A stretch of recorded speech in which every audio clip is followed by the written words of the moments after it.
Para Felipe II, uno de los modelos de conducta a seguir fue el emperador Augusto.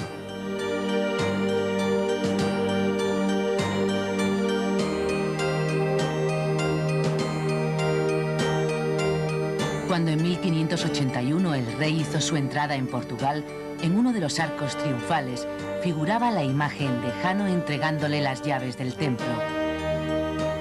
Como a Señor do Mundo que o tem cerrado debaixo de seu imperio. En clara referencia al gran logro de Augusto al cerrar las puertas del templo de Jano, prueba evidente de que la paz reinaba a lo largo y ancho del imperio por primera vez en muchos siglos.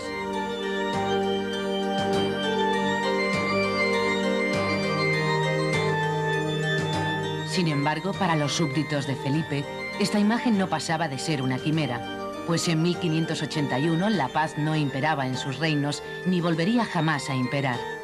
En sus 42 años de reinado no cesaron las hostilidades más que durante 6 meses, cuando consiguió, por un lado, una tregua tácita con los turcos en el Mediterráneo y su hermano, don Juan de Austria, firmó una breve paz con los rebeldes holandeses de los Países Bajos.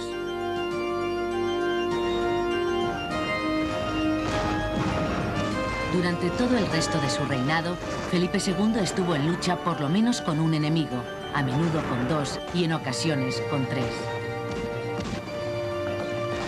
Su templo de Jano jamás llegó a cerrarse.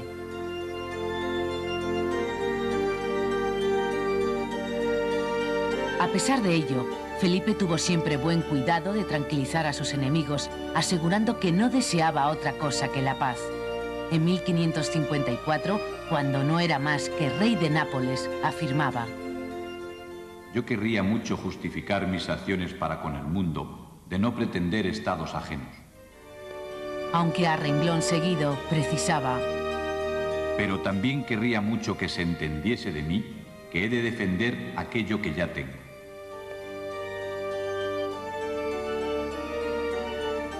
Cuando España entraba en guerra con alguna potencia extranjera, el rey pretendía siempre que lo hacía tan solo en defensa propia y que no se batía más que al verse atacado.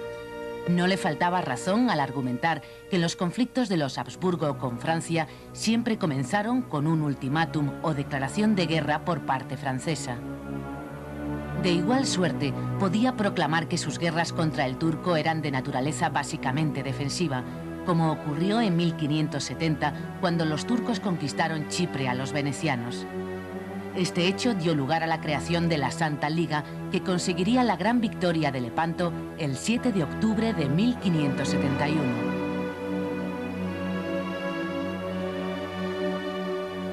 Las naves cristianas fijaron su guía en este estandarte que ondeaba en la galera real, cuyo mando tenía don Juan de Austria, y que hoy podemos contemplar en el Museo de Santa Cruz de Toledo.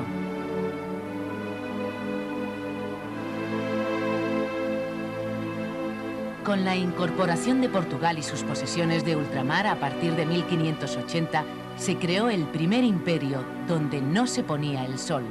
Los dominios de Felipe en el mundo entero adquirieron tal extensión que tanto reino y señoríos como se han juntado a esta corona no pueden estar sin guerra en diferentes partes, ya para defender lo adquirido y ya para advertir a mis enemigos.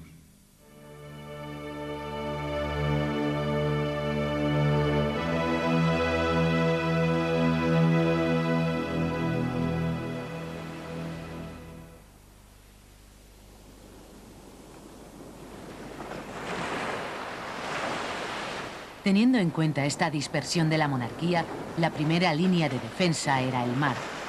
A finales de su reinado, Felipe II poseía 3 armadas distintas para proteger sus dominios y mantener abiertas sus comunicaciones. Catalanes, vizcaínos y portugueses eran de tanta excelencia en materia marinera que podía decirse que eran los amos de la navegación.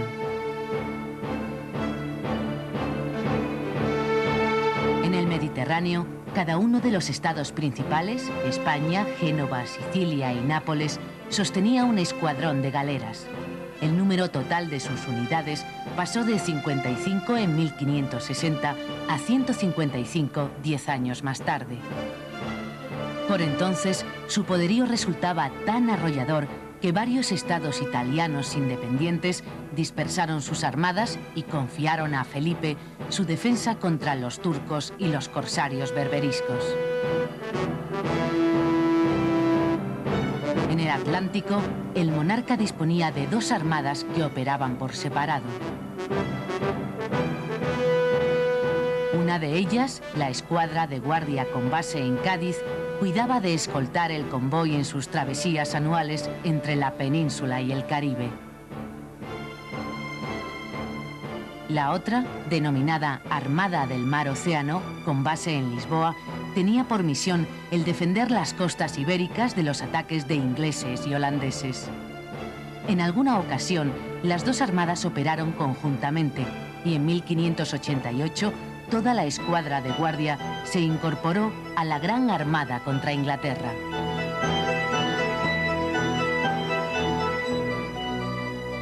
Además, varios escuadrones menores patrullaban el Caribe y las posesiones portuguesas en la India, Sri Lanka e Indonesia.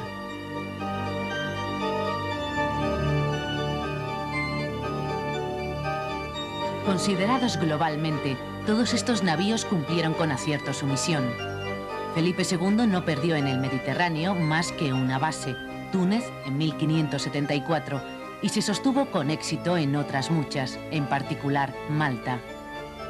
Ninguna flota transatlántica cayó jamás en poder de los enemigos de España, e incluso cuando las naves de Isabel de Inglaterra, al mando de los dos más brillantes corsarios de la reina, Sir Francis Drake y Sir John Hawkins, emprendieron durante algunos años una ambiciosa operación de castigo por el Caribe, no consiguieron nada sustancial. No ocuparon ninguna ciudad, apresaron pocos barcos y al término de la operación, tanto Drake como Hawkins, al igual que casi todos sus hombres, estaban muertos. Sin embargo, los ingleses causaron importantes daños en la península ibérica.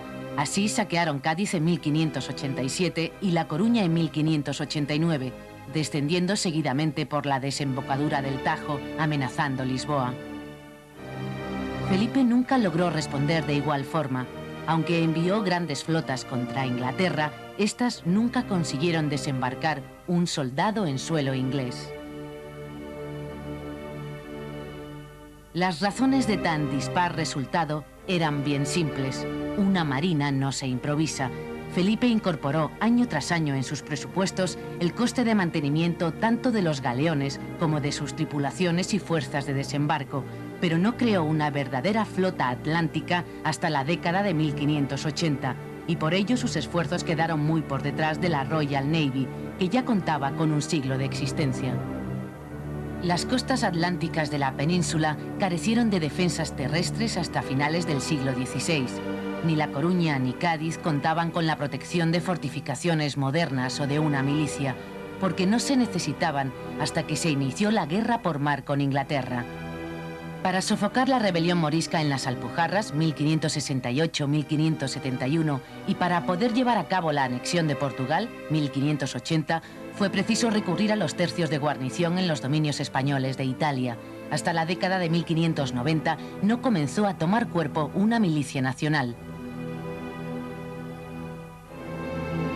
En ultramar, Felipe adoptó una estrategia por entero distinta. Las incursiones de los franceses en el Caribe en la década de los 1550 y los intentos de colonizar la Florida en la siguiente provocaron la construcción de un perímetro defensivo en torno a las principales ciudades portuarias. Pero antes de que hubieran concluido los trabajos, en la Navidad de 1585 penetró en aguas caribeñas Sir Francis Drake con una poderosa flota inglesa. En pocas semanas, Cartagena de Indias, Santo Domingo y San Agustín en Florida no eran más que un montón de ruinas.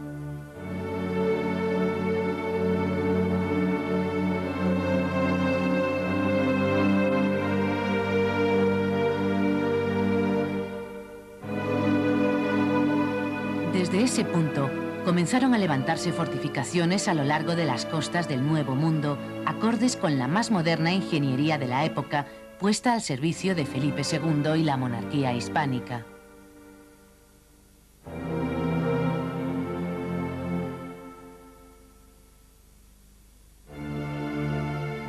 Igual principal reacción se produjo en el Viejo Mundo cuando la llegada de las flotas comerciales holandesas, fuertemente artilladas, a partir de 1595, obligó a Felipe a fortificar sus asentamientos en África, India, Sri Lanka y las Filipinas.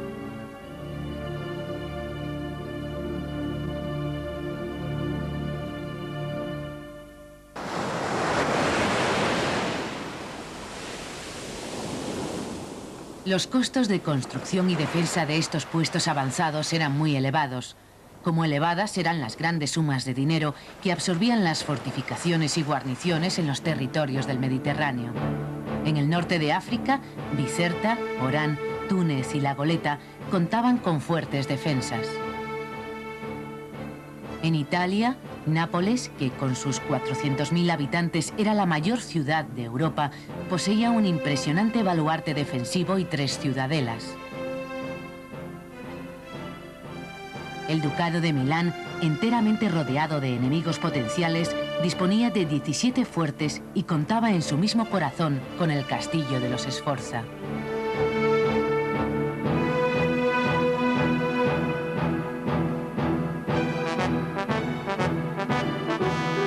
Las inversiones en defensa hicieron que los presupuestos de Milán se cerraran con déficit todos los años y en Nápoles todos menos uno.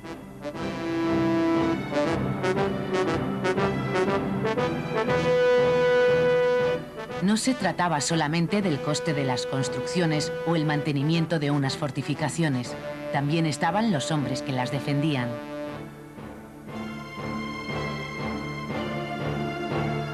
En cada una de sus plazas italianas, España desplegaba un tercio, 3.000 infantes y algunas unidades de caballería. Estos contingentes veteranos constituían una fuerza de reacción rápida para intervenir en cualquier crisis de la monarquía. Así aconteció cuando el duque de Alba, al frente de casi todos ellos, acudió en 1567 a sofocar la rebelión de los Países Bajos.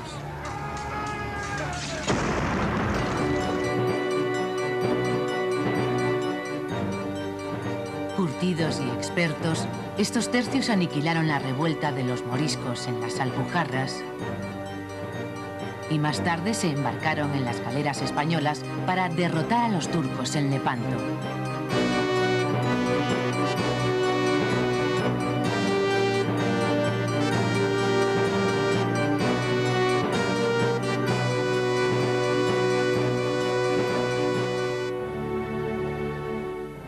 A partir de las nuevas revueltas de los Países Bajos en 1572, los veteranos españoles transitaron regularmente por el camino español de Milán a Bruselas. No menos de 85.000 españoles e italianos completaron esa dura marcha, 1.000 kilómetros por tierra, a lo largo del reinado de Felipe II y se incorporaron al primer ejército permanente de Europa, el multinacional Ejército de Flandes. Fue la mayor fuerza militar de la Europa cristiana, contando a partir de 1572 entre 70 y 80.000 hombres, la mayoría de los cuales se reclutaba en los propios Países Bajos o en la vecina Alemania. Pero las tropas de élite venían de más lejos: Irlanda, Inglaterra, Italia y sobre todo de España.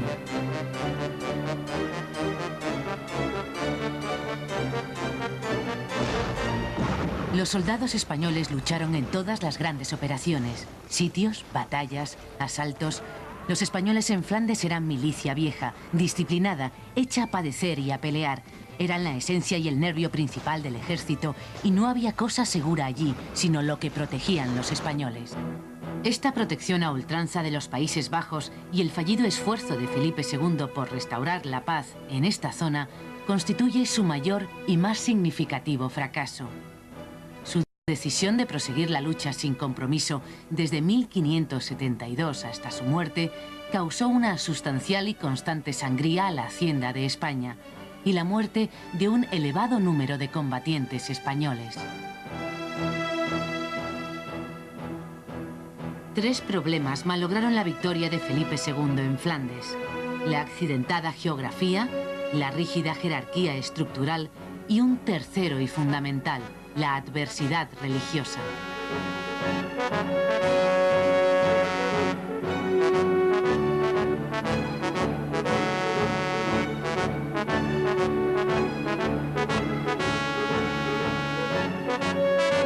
Las provincias de Holanda y Zelanda, donde brotó la rebelión, presentaban un terreno sumamente dificultoso para operaciones militares.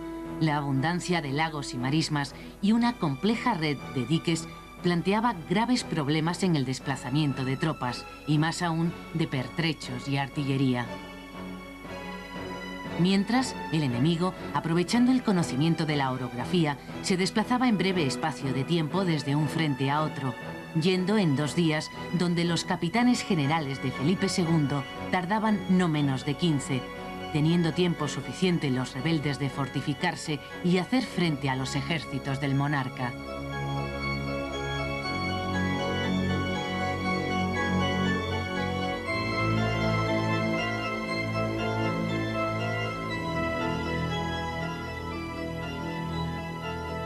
Ya hemos explicado a lo largo de esta serie que el enemigo público número 1 de la monarquía hispánica era la distancia. Pero a pesar de ello, el rey insistía en tomar personalmente todas las decisiones. Planes de campaña, iniciativas de paz, acuerdos, cualquier asunto tenían que despacharlo con el rey sus representantes en Bruselas, y hasta que se recibía su decisión, todo debía aguardar. Asimismo, los envíos de tropas y refuerzos a través del camino español que debía franquear los Alpes no podían, por lo general, salir de Milán antes de abril o después de octubre. No en vano, el aforismo «poner una pica en Flandes» fue sinónimo de hacer lo imposible.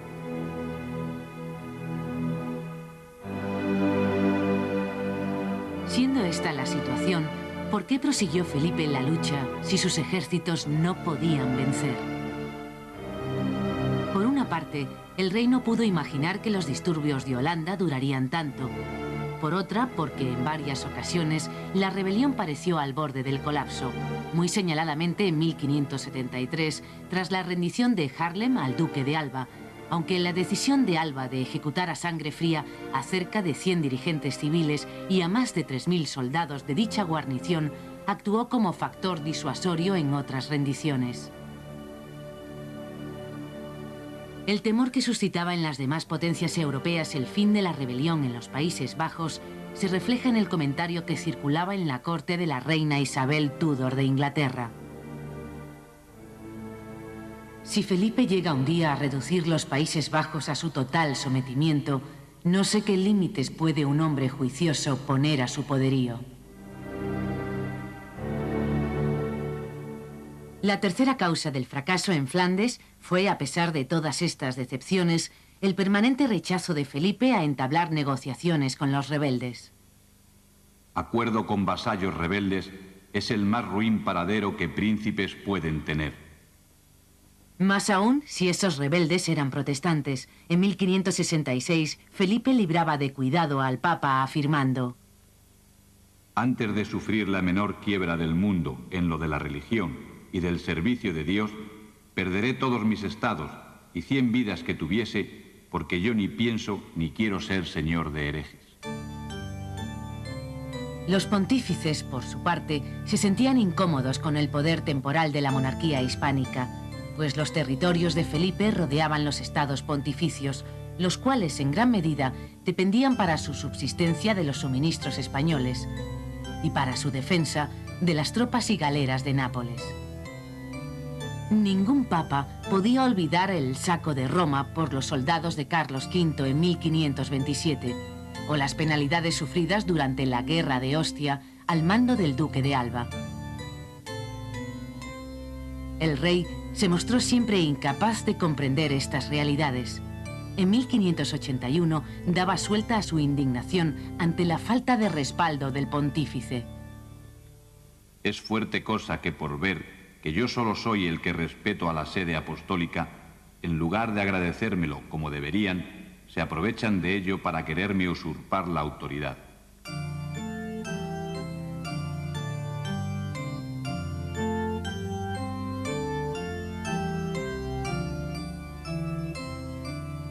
Agraviado por la ausencia de apoyo papal a su guerra contra la rebelión protestante de los Países Bajos, decía: creo que si los Estados Bajos fueran de otro, hubieran hecho maravillas porque no se pierda la religión en ellos.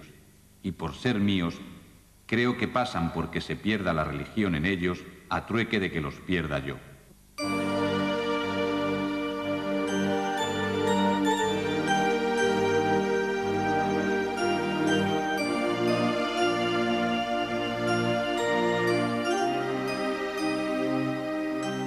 Conviene admitir que la fecha de este exabrupto, 1581, lo coloca en la perspectiva adecuada. Felipe acababa de anexionarse Portugal y su imperio de ámbito global, con un impresionante despliegue de fuerzas terrestres y navales para imponer sus derechos a la sucesión al trono portugués, maniobra que vino a descomponer la balanza internacional de poder.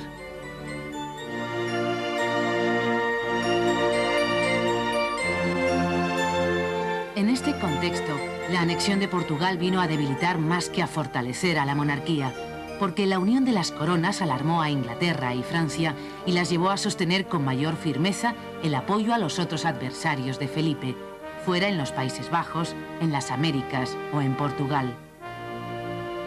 Y a pesar de todo, ¿qué otra cosa podía haber hecho el rey sino forzar la defensa de sus derechos a la sucesión portuguesa?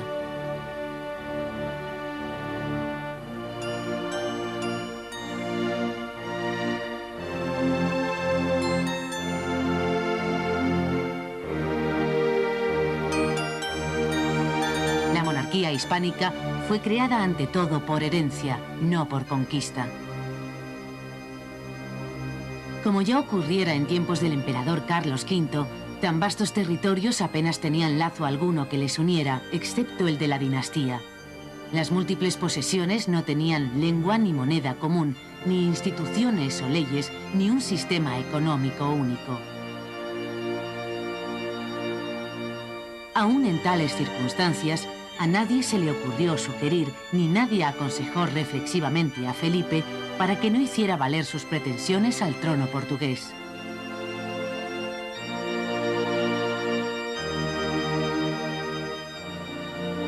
Por el contrario, este soneto de Hernando de Acuña reflejaba el tono típico de la monarquía hispánica en aquella época. Ya se acerca, Señor, o es ya llegada, la edad gloriosa en que promete el cielo una grey y un pastor solo en el suelo, por suerte, a vuestros tiempos reservada.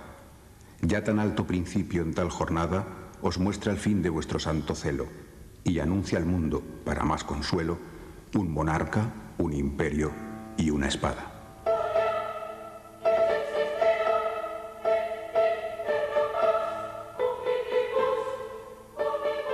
El imperio donde nunca se ponía el sol se había convertido en un objetivo donde tampoco se ponía el sol para sus enemigos.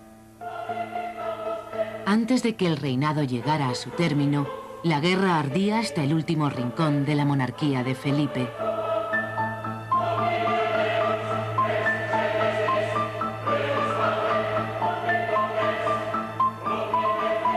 El templo de Jano de Felipe II nunca cerró sus puertas.